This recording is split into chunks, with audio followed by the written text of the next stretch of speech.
това устройство може да превърне вашия труд в фреза.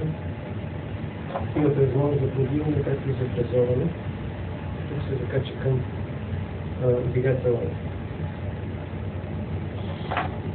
Имате възможност да издвижвате надолу, нагоре. По същия начин и тук. И след това може да използвате делителния апарат. Патрони като делителен апарат. Имате възможност да делите на основните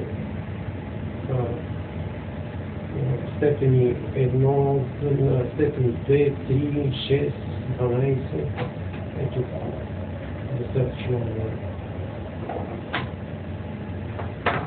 да превъртите. Към това имате възможност за работа под наклон.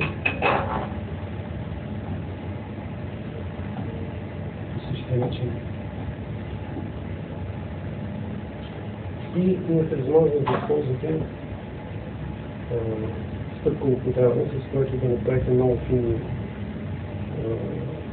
отвори, с голяма точност, използвайки таленти и подаване на длъжните подаване на сами на себе.